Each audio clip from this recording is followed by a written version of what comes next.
Adil Kak Talino, Bacuramin Kak Saruga, Basengat Kak Jubata. Perkenalkan, saya Yeni Widaryanti, calon guru penggerak Angkatan 7 dari SMA Negeri 1 Sengah Temila, Kabupaten Landak, Kalimantan Barat.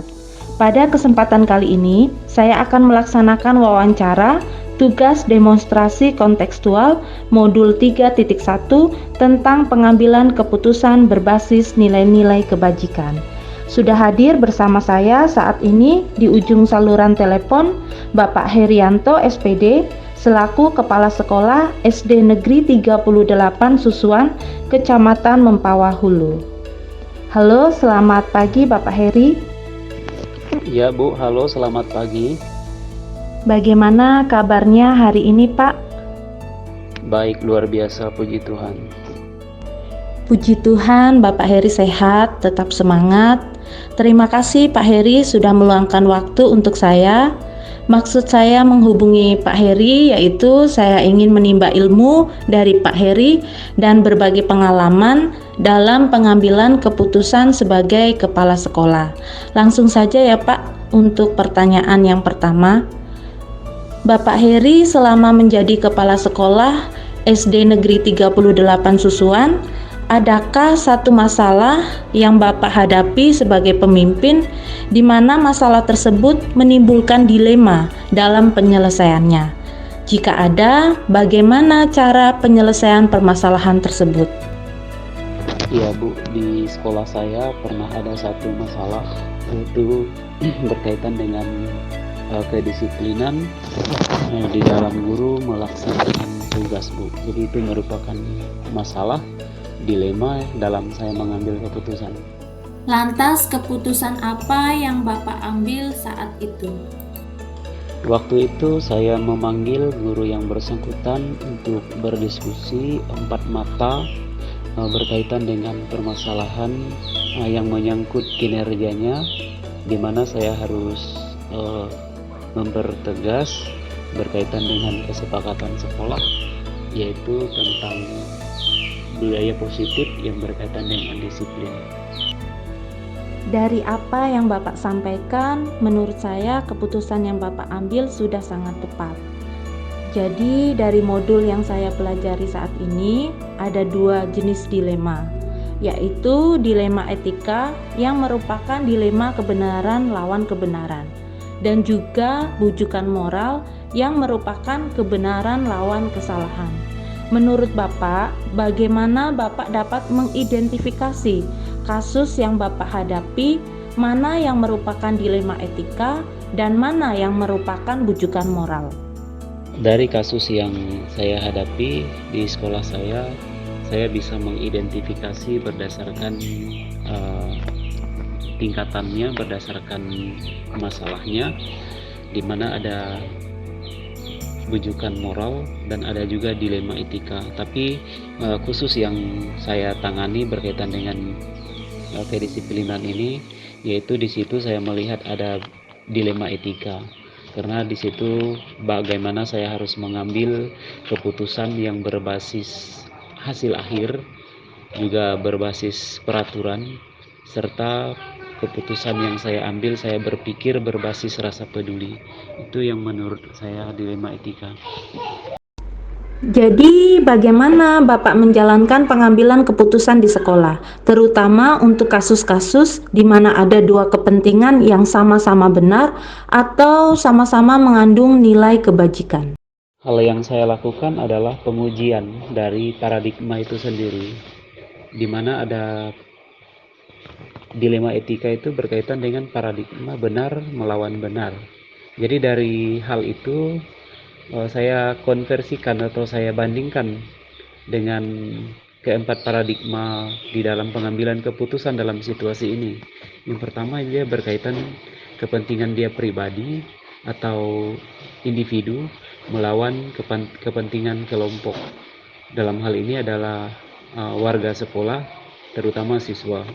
Lalu yang saya pertimbangkan juga rasa keadilan melawan rasa kasihan. Kalau rasa keadilannya berkaitan dengan kinerja dari seorang guru yang bersangkutan. Jadi kalau saya biarkan atau saya toleransi nanti berimbas kepada guru yang lain. Sementara di sisi lain, saya merasa kasihan juga karena ada hal-hal atau ada urusan pribadi yang mestinya juga tidak bisa dikesampingkan selain dengan keperluan atau kepentingan kelompok. Lalu yang berikutnya yang saya bandingkan adalah kebenaran melawan kesetiaan. Yang berikutnya yang saya pertimbangkan adalah jangka pendek melawan jangka panjang, bagaimana dampak dari keputusan ini diambil. Jadi kira-kira seperti itu. Kemudian langkah-langkah atau prosedur seperti apa yang biasa Bapak lakukan selama ini? Dari ketiga prinsip dalam menyelesaikan dilema ini yang saya ambil, berpikir berbasis rasa peduli. Mengapa demikian? Karena menurut saya ini yang pas untuk situasi yang saya hadapi di sekolah, yaitu berkaitan dengan kegiatan belajar mengajar yang semestinya lancar, lalu ada juga kepentingan pribadi guru yang bersangkutan, tapi di sisi lain yang harus saya utamakan memang harus berpikir berbasis peraturan juga dan berpikir berbasis akhir. Tapi pada akhirnya saya memilih melakukan prinsip resolusi yang ketiga, berpikir berbasis rasa peduli. Itu tadi alasannya. Karena sisi lain yang harus kita pertimbangkan juga kesejahteraan guru itu sendiri di dalam uh, dia melaksanakan tugasnya, karena kesejahteraan itu bukan hanya menyangkut soal finansial atau pendapatannya, tapi juga kesejahteraan dalam pikirannya. Jadi dengan adanya berpikir berbasis rasa peduli tadi, saya mengharapkan guru tadi merasa nyaman atau merasa betah dalam satu tim kerja, karena di dalam kami melaksanakan tugas tanggung jawab kami di sekolah, kami tidak ada struktur yang kaku atau yang baku, tapi secara prosedural yang di dinas memang kami ada tingkatannya, tapi kami di kantor menjalankannya secara tim. Jadi kita menyebutnya tim kerja. Jadi berpikir berbasis rasa peduli tadi, harapan saya supaya tim kerja tadi tidak tergoyahkan. Kira-kira demikian. Hal-hal apa saja yang selama ini Bapak anggap efektif dalam pengambilan keputusan pada kasus-kasus dilema etika? Selama ini yang saya jalankan, yang efektif untuk menjalankan kasus dilema etika ini adalah komunikasi. Di mana komunikasi ini terbentuk atau terbangun berkat saling percaya dan saling terbuka. Jika ada satu permasalahan atau satu persoalan di dalam lingkungan kerja, jadi satu dengan yang lainnya memberikan support atau memberikan solusi kalau dapat. Jadi kira-kira di dalam tim kerja itu sendiri kami membentuk rasa kepedulian, kebersamaan, supaya di dalam tim kerja itu dipupuk rasa kekeluargaan. Jadi yang paling pasnya di situ komunikasi. Hal-hal apa saja yang selama ini merupakan tantangan dalam pengambilan keputusan pada kasus-kasus dilema etika? Kalau disebut tantangan sangat banyak sekali sebenarnya, karena yang namanya dilema juga memang itulah dia jadinya. Tapi kita pertimbangkan lagi, kita berpikir berbasis hasil akhir, berpikir berbasis peraturan atau ada kesepakatan yang kita buat bersama dan kita taati. Lalu yang membuat kita merasa gundah kadang-kadang mengambil keputusan itu juga berpikir berbasis rasa peduli. Jadi dari hal ini tantangan yang terjadi ketika pengambilan keputusan itu tidak dikomunikasikan. Nah itu dia bermasalah pada ketidaknyamanan dalam satu tim itu sendiri. Itu yang saya tidak mau, makanya tantangan terberat menurut saya dalam penyelesaian kasus dilema etika ini adalah sifat kejujuran kita, keterbukaan kita dalam masalah.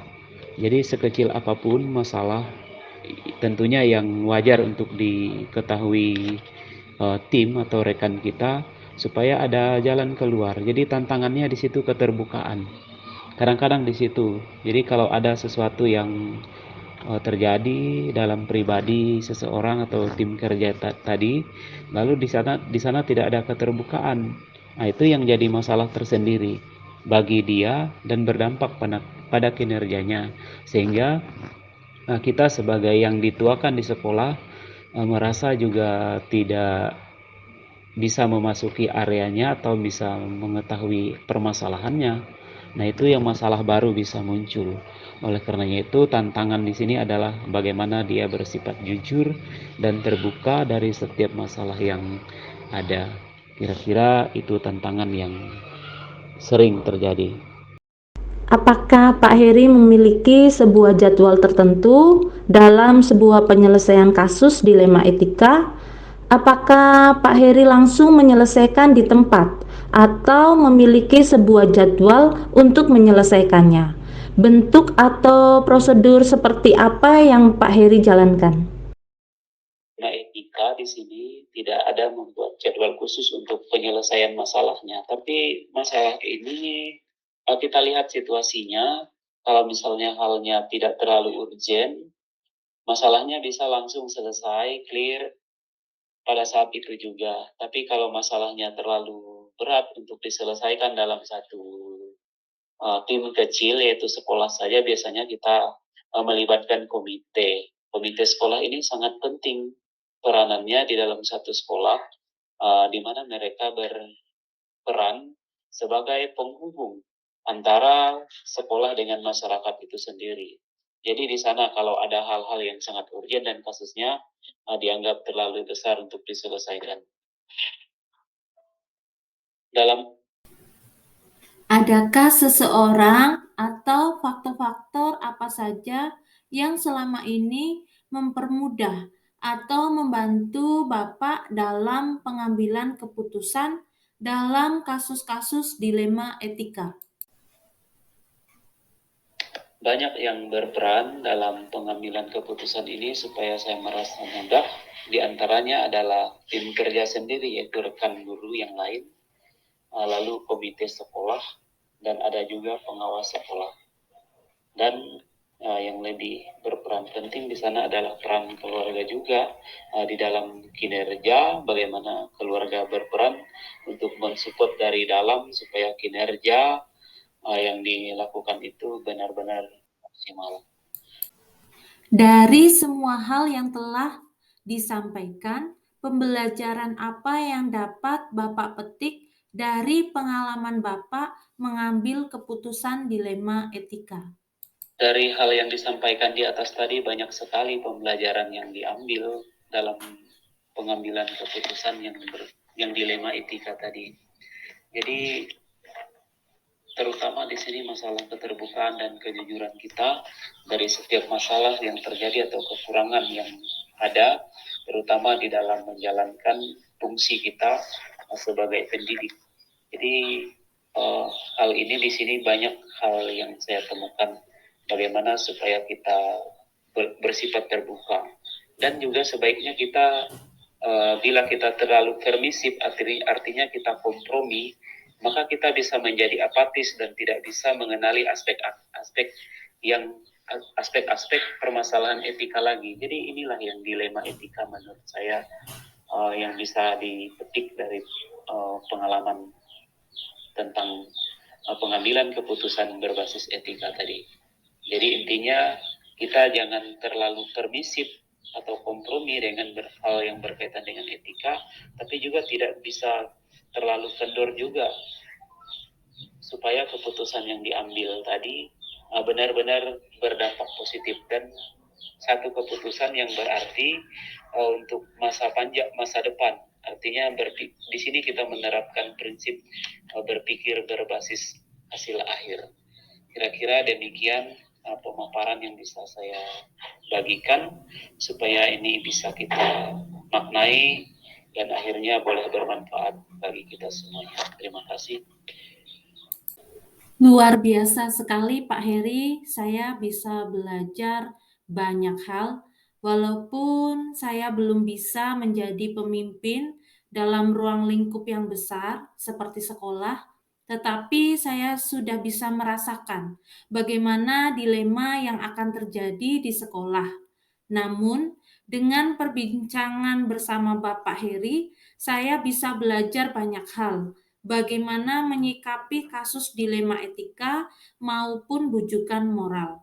Terima kasih banyak Pak Heri, waktunya. Selamat pagi. Terima kasih kembali Bu, selamat pagi, selamat beraktivitas, Tuhan memberkati.